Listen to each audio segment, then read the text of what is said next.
Good. Any injuries or illnesses? No. Any areas like to focus on? No. Lots of relaxation. Okay. Any medications? No. Great. Do you know how to get under the chair? Have you done one of these before? Yes. Okay. But you can tell me not for the video. Okay. Well, I'll demonstrate real fast. You just step over the seat, hold onto the chest plate, lower yourself down. You can put your legs up on these pads, place your arms here. Your face will go in the face rest cover. When you get up, you bring your feet off the sides, hold on, push yourself up, and step off. Okay. Over, chest, good. All right, does that feel all right? Yep. That's good. When they lean forward, a lot of times people will stretch out or crunch down to fit the size you made the chair, whether it was the right size or not. So as they lean forward, watch the back of their neck. If it stretches or if it crumples, then that means you need to have them sit up and readjust it. They'll say it feels okay, but then when you readjust it, they'll be like, oh, that is a lot better. They don't realize that they crunched or stretched out. Okay, so typical chair massage can vary in time from 5 minutes to usually 20 is the upper limit. I've seen bigger ones done. I've done longer ones, but 20 minutes after that, you have to just repeat yourself a lot. Make initial contact.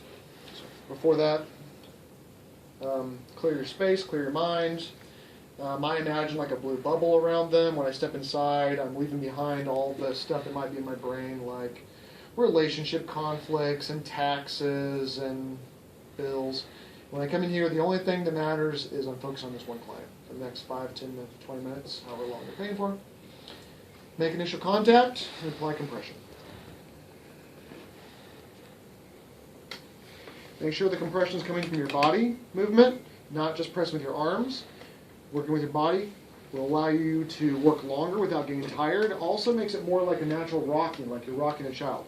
Whereas if you're just pushing, you tend to want to push a lot faster, more like a sewing machine maneuver. That's not relaxing. If you're rocking your entire body, it has a more sedative effect on the nervous system. Okay?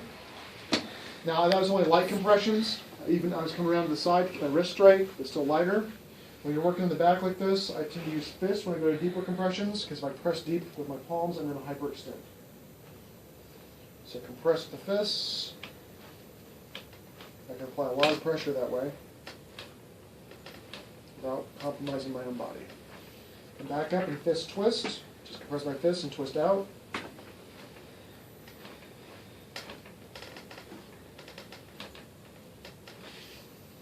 Shiatsu is with thumbs, right down the lamina groove, probably where you've done the plow maneuver on the table.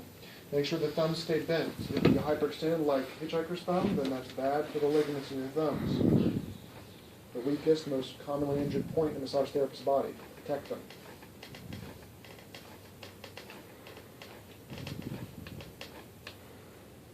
Do a sacral stretch where I hold the sacrum down. Apply pressure, not into the body, but down in line with the body this direction. Just going to trace my hand up the spine, and just kind of a feeling of stretching. Feel a stretch?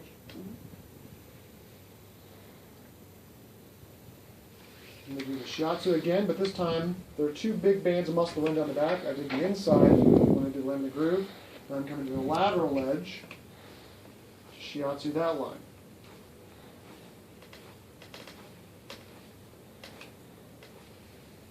A lot of people commonly have a lot of back problems, so do a little focused work there.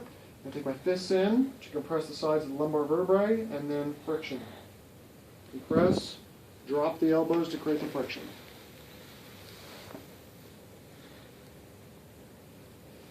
A lot of low back pain also comes from the glutes. So I place my hands up on the shoulders, place a knee in the glute, compress around a little bit. Find a nice meaty spot between the sacrum and the greater trochanter. Make sure you're not pressing on the bone. Lean in. You can I hook my foot behind most of the time. You can hook it under here on the chair. You can actually kind of set the knee on the seat with some people. Depends on the size and location of their glutes. I keep both my hands on the shoulders while I do this glute press. That way they don't think I'm feeling them up. You press the shoulders, just a little petrissage. And I turn my focus onto one shoulder. Petrissage. Now I'm doing Russian. You could also just do regular C-grip petrissage, if that's your preference. Pinch, grind, and break, all the way across the shoulder. Pinch, grind, and break. Pinch, grind, and break. It's one of the fastest ways to release trapezius tension. Tension, not tension.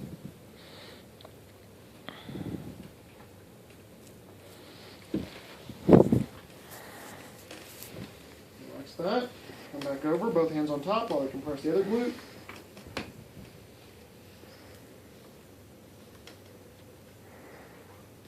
Repeat.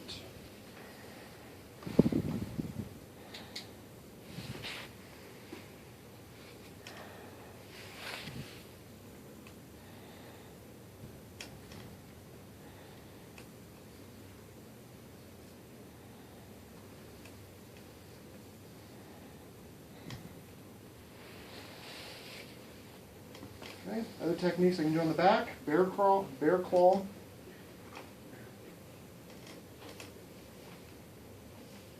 I make the sounds in my head. It freaks people out when you do it out loud.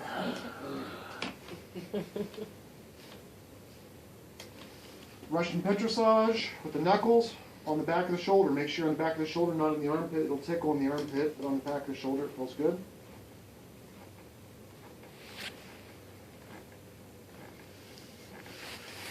Come to the back of the neck. Secret petrissage. You can also do Russian petrissage, which is my preference. Choose what you prefer.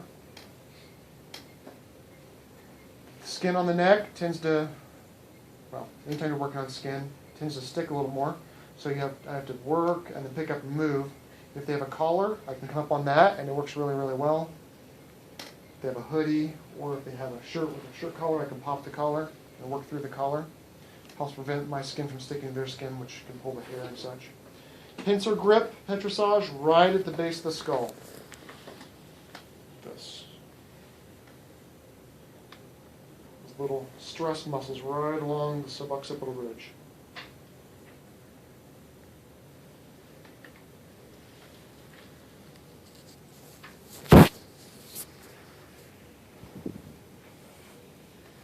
Okay, on the arm.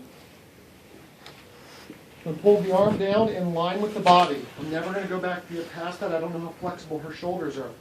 So in line with the body, I hold on her wrist and shoulder and just lean forward to create a stretch. You just stretch it for a couple seconds. It feels good. If you go for more than 8 seconds, it actually starts to stretch the musculature. Place the head of the humerus right in this little ball in my palm. Grasp onto the bottom of the scapula right here. My V of my palm, my other hand. Rotate the shoulder all the way around a couple times, all the way back a couple times. While I do this, I also add a thumb right here in the muscles in the back of the shoulder. There's a common trigger point, a little sore spot there. Help work that out at the same time. Focus. Friction the sides of the shoulder, the deltoid. Bicep, tricep. Bicep, tricep, bicep, tricep, bicep, tricep. This is alternating C-grip petrissage. Come down the forearm. I place 2 thumbs in the musculature. Press. And twist.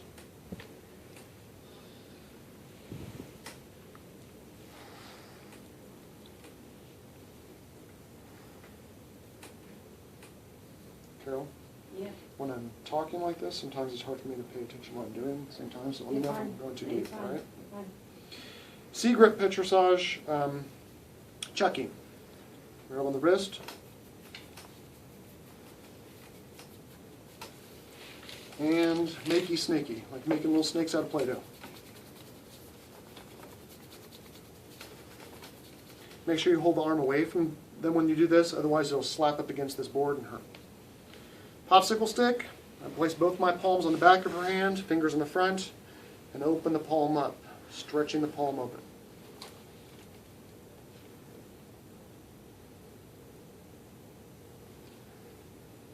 Okay, we'll shake as I bring it up onto the armrest.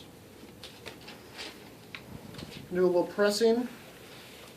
Just pressing with the thumb around the condyles here in the elbow. Press my thumb into the musculature and turn the wrist to work the muscles of the forearm. It's a technique we're going to teach you a lot of in next quarter. kinesiotherapy. It's very similar to ART therapy, which chiropractors and physical therapists do. On the wrists, we're going to do little circles around the wrist, and then press in the center and glide lateral. Press in the center and glide lateral. On the back of the hand, I can do a little inchworm technique between the bones, or I can just glide up between as long as I'm not pulling the skin. Without any lubricant, I prefer to do the inchworm. It's less drag.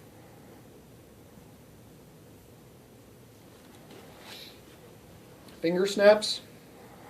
I pinch a finger between my little bunny ears here.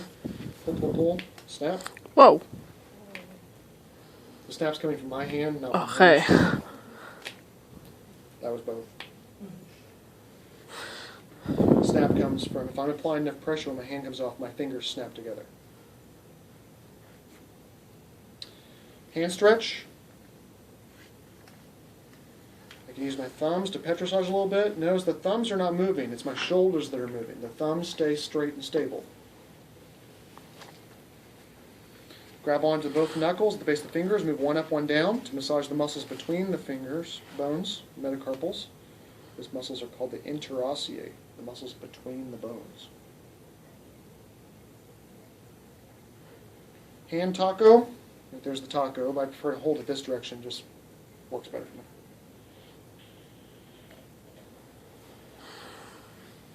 Wrist stretch maneuvers. Wrap my thumb under the pinky and roll it in to stretch. Again, if you only stretch it for a couple seconds, you want to stretch it for a couple seconds, it just feels good. If you hold it for 8 or more, you actually start to stretch the muscles. Huh? Is that bad? No, it's good. It's better. But if you're only doing a 5-minute session, you don't have a lot of time to go through a full stretch for everyone. Handshake position, stretch up. Stretches the muscles on the underarm. Stretch down, stretch the muscles in the upper arm.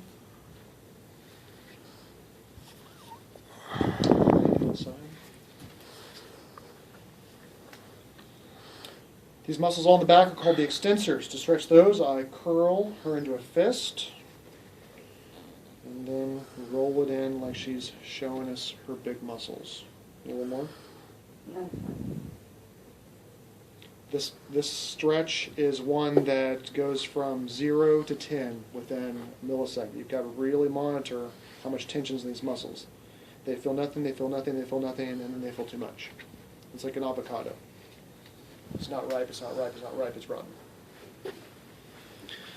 The next stretch is just hand back like so, but it actually involves the upper arm as well if you do it like they're on the Titanic. It's amazing, Jack. It's like I'm flying.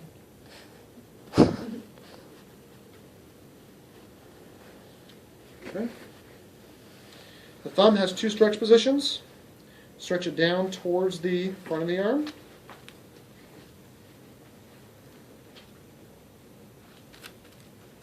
Stretch it back towards the extensors.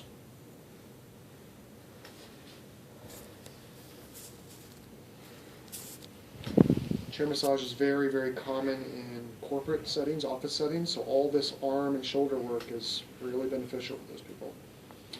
When I did this one, I stretched all the extensors at once, but if you got one that's tighter than the others, it's the only one that'll get stretched. You can do each individual finger to stretch that more thoroughly if you had a longer session. So I could do index, I could do pinky, and the 2 in the middle are tied together, so you do those together. Same thing on the back stretch. I can stretch the index back, I can stretch the pinky back, and the 2 middle ones back. And we did them all as a group. Okay. You can always just throw in some Russian petrissage or any other feel-good strokes. You like them Swedish, they can be modified and put in there. Go over and repeat on the other side, again quickly. Stretch the arm. Mobilization forward, mobilization back. Friction. Bicep, tricep. Thumb twist. Chucking. Makey snaky. Popsicle stick. Oi. Ooh. That was mine. Okay. Shake it out. It's not because I'm getting old. Rotations. Wrist circles. Wrist glide. Make sure I do that on the other side. Caterpillar. Finger snaps.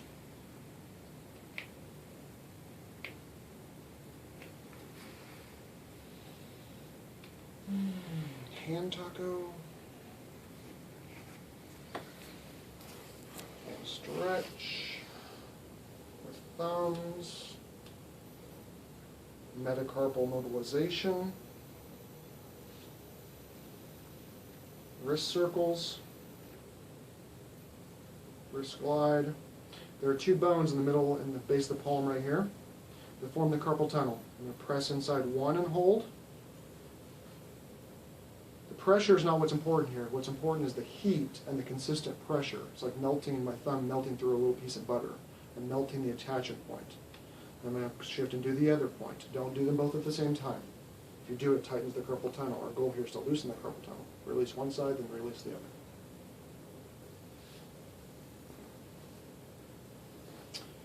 Then I go through all my stretches. Here. Thumb. Thumb.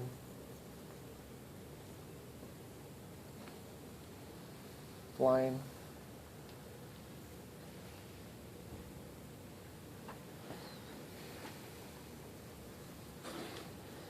Handshake up. Handshake down. Shake it all around. Sweeping. Cat paw. When you do this, press along the direction of the spine. Come up and compress the muscles against the base of the neck.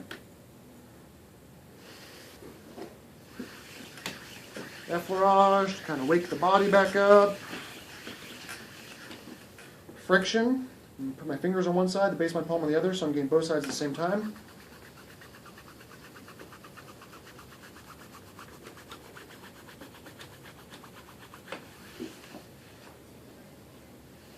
For wake everything up, stimulate a little bit. I do sweeping and Tapotna. So I'll do Tapotna first. Tap, packing on the shoulders, beating in the mid-back. You can also do quacking. Sounds like a duck. Sweeping. Get the bugs off. Bugs, bugs. Hold on to their back while you have them slowly sit up. Before I do that, though, is there any specific technique you wanted me to show you that I didn't do? Hold on to the face rest while they sit up. Have them sit up. As soon as they sit up, you take the face rest away so they don't see like a grease spot or an outline of their makeup. I hold on to their back the whole time. How you feeling? Fine. Great, awesome. I want to make sure that she's like conscious. It's common for people to kind of get groggy on the chair. When we relax people on the table, they get tired and stuff too, but when the chair, it can lead to them passing out because the blood leaves and goes towards their feet. Legs off, push yourself up, stand up. And then once I'm confident she's good, then okay. But if she got here and started to get groggy, I just guide her back down onto the chair. Right? Yep. Thank you. Thank you. Now like, I got that. A 10-minute massage in 19 minutes. Yeah, there was a lot of slow explanation there. Yeah. We, for a lot of years, every big New Year's party, which was hosted by a Christian fraternity, like an alternative party, and we would do these every 5 minutes.